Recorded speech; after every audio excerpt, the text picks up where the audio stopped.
Kindie Rockstars.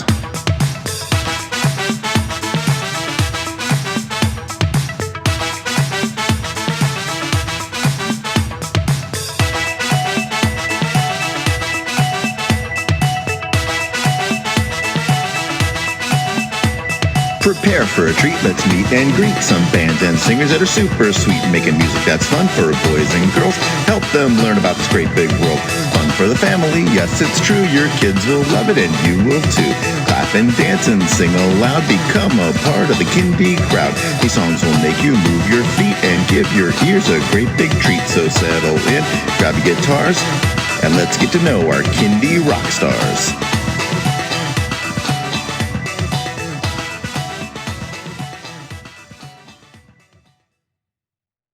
Hello everyone, and welcome to Kindie Rockstars.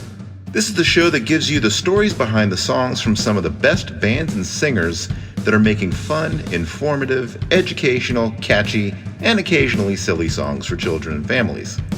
I'm your host, Patrick Adams, and each episode of Kindie Rockstars will feature an artist and a featured song. So let's get to this week's show.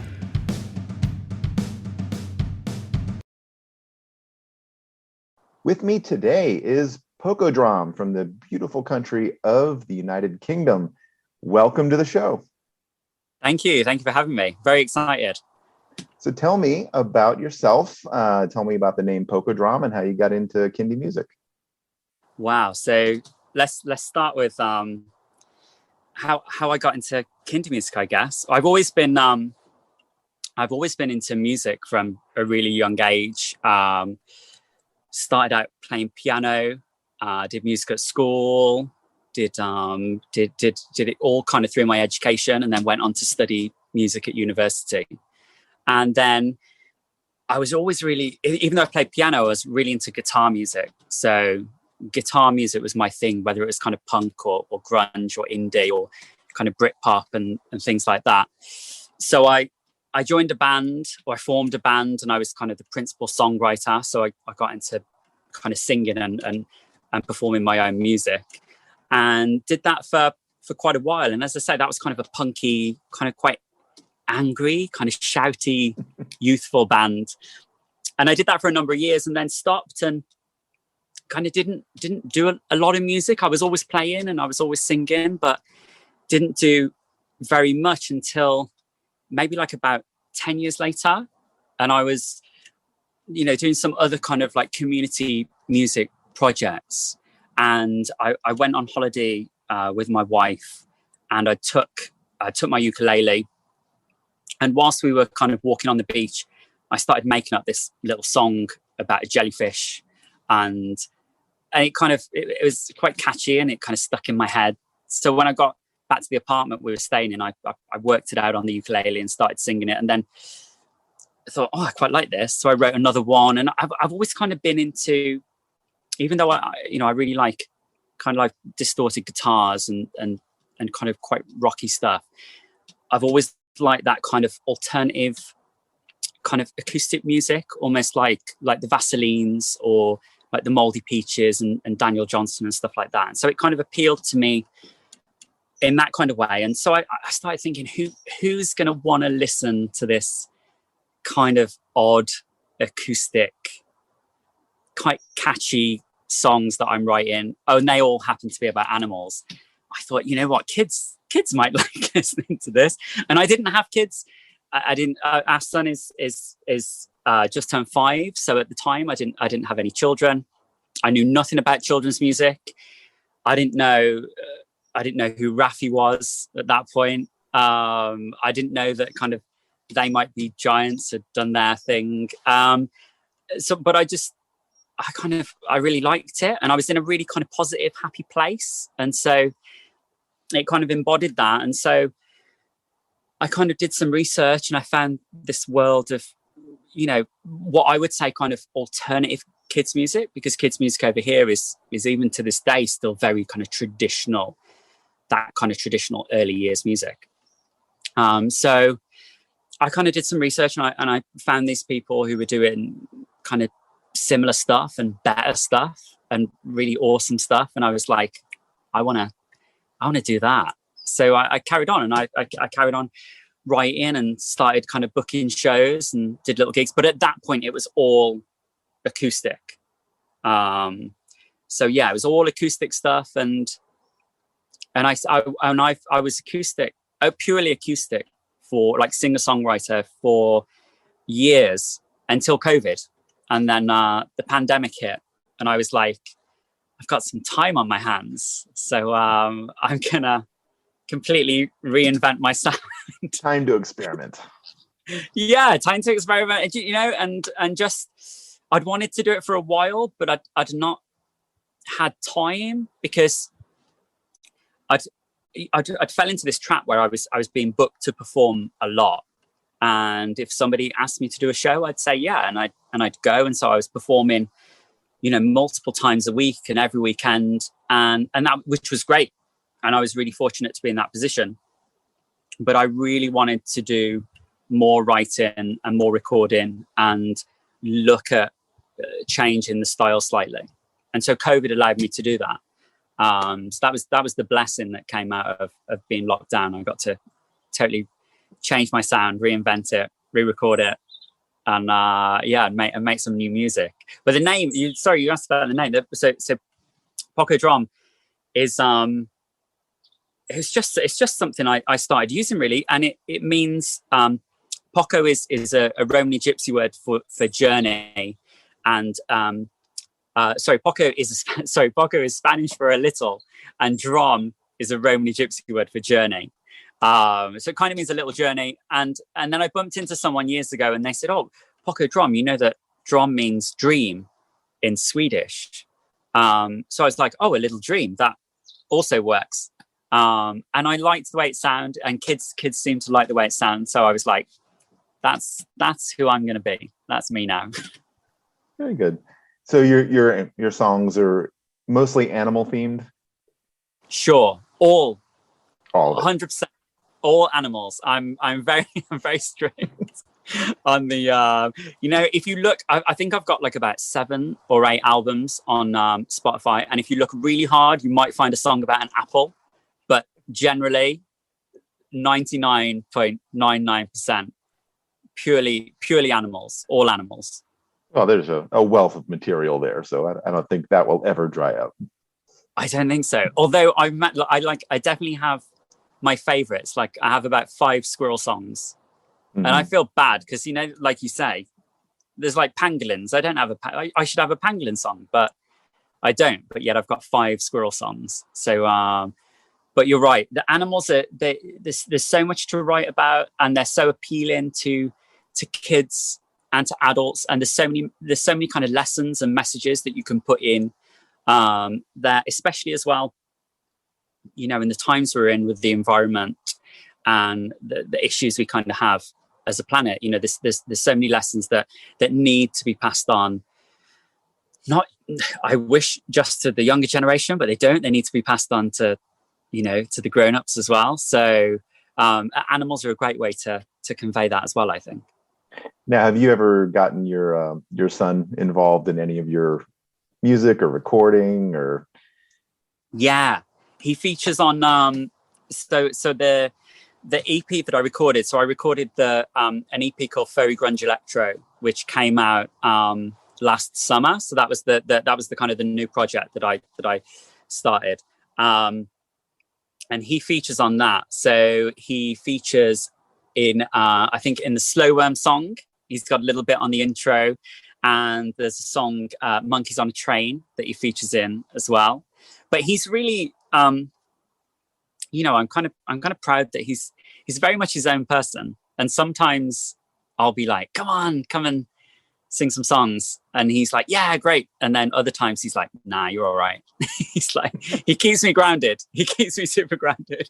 Sometimes he's like, no, this is silly. I don't want to do this. So but yeah, he's featured in there a bit, and definitely him growing up kind of maybe changed some of the messages within the songs. There were definitely some things that he, you know, particularly when he started like preschool and things like that, there were maybe some things that he was working through, and it was, easier for me to kind of put them into a song and kind of say, look, I wrote this for you. It's about sharing your feelings, or it's about, you know, being comfortable, being a bit different. And yeah, so he's definitely involved and definitely shapes a hell of a lot of what I do, I think. Very good. So what was the pandemic like over there in the UK? And it's still, I mean, it's been, you know, I looked at some videos that we'd taken on our iPad the other day, and of our son at the start of the pandemic, and he seemed so young, you know. And it's like, so what, it's like 18 months, year and a half. So he was 3.5 at the start of the pandemic, and he's just turned 5 now. And I haven't played live in person. I've done loads of stuff virtually and have streamed consistently live on Facebook every Saturday 4 p.m. BST. I do a Facebook live show on my Facebook page, but I haven't played live for since the start, so 18 months. So it's been really tough. Technically, we're back to normal now. So over the summer, they removed all restrictions, and festivals. There've been some festivals that have taken place. I'm in a kind of difficult position in that we are expecting another child in about 4 weeks. So my wife, who sings on most of my records, is very heavily pregnant. So we're being extra kind of cautious. So I've not booked in anything. You know, so we're just keeping our fingers crossed that things don't get bad in the winter again. You know, just trying to stay positive and just kind of, you know, kind of believe that we're on our way out of it. But you know, it's good to see gigs happening and people performing, but it's really, I mean, same as it's been for you guys, you know, everything starts. Yeah. It's been really tough. Lots of opportunities, but really tough at the same time. Yeah, no, we've recently returned to in-person shows and sporting events here in Vegas, just in, you know, I think maybe May or June was when they started opening back up fully. But that was a long time, and it's tough when everything shuts down. It's sure. Really, you really feel bad for those people who, you know, thrived on tourism dollars and things like that, and performing and you know, the workers at those events and so forth. So it's really hard, but yeah, like you, I'm hoping we're on our way out of this and we can all get back to normal. And congratulations to you and your wife on your upcoming blessed event. All right. You ready to get into a song? Yeah, sure. Let's do it. All right. So today's song is called G Up. So I know it's about an animal, but go ahead and tell everybody what this song is about and what inspired it. It's not about a raccoon. This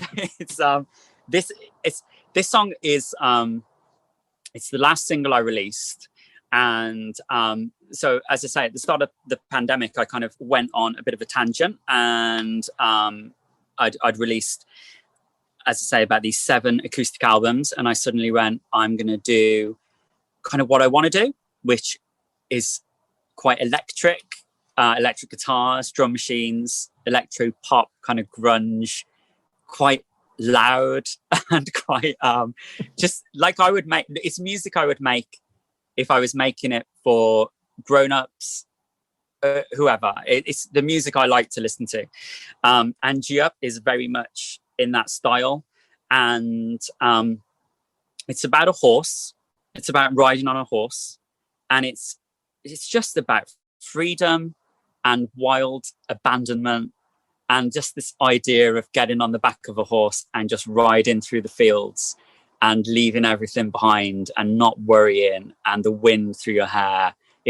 I'm wearing a hat, but I don't have any hair under my hat, but that feeling of just freedom. And it's the EP that I did, the first EP, was all new songs. So it was songs that a lot of them I'd never performed, and I'd never released before. But the next EP that'll probably come out. It's finished, but it'll probably come out at the start of next year. That is old songs that I'd previously released in an acoustic version, done in the style of the last EP. So G Up came out originally, oh my goodness, maybe about 7 or 8 years ago as an acoustic song. And it was one that was really kind of popular when I played.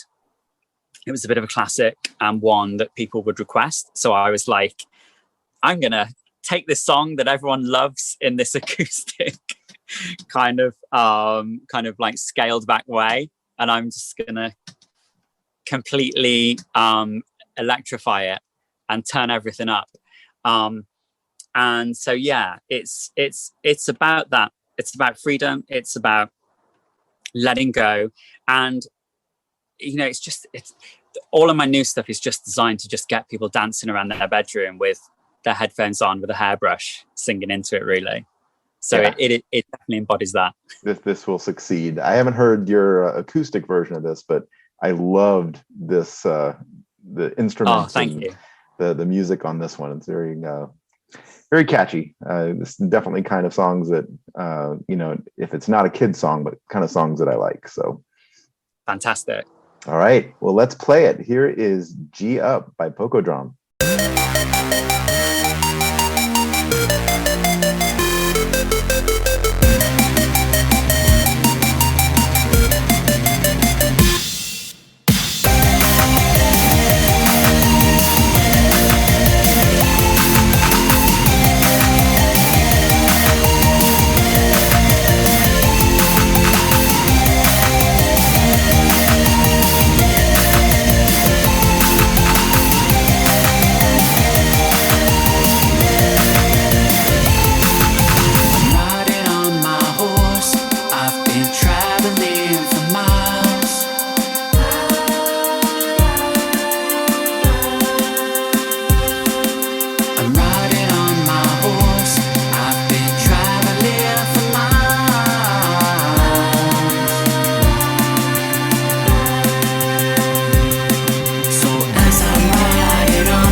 That was G Up the electrified version by Poco Drom. All right, tell everyone where they can stream and download that song and where they can find you on social media. So it's G Up is available on Spotify, iTunes, all of the usual streaming services. Just search for Poco Drom, G Up. It's Poco Drom, D-R-O-M, not Poco Drum. Don't get confused. And the main place to find me is on Facebook, which is facebook.com/world of Poco Drom. And on everything else, I'm just at Poco Drom. So YouTube, Instagram, Twitter, just search for at Poco Drom, and you'll find me there. Excellent. Well, thank you so much for doing the show. It's been an absolute delight to talk to you. Thank you so much for having me. All righty, take care.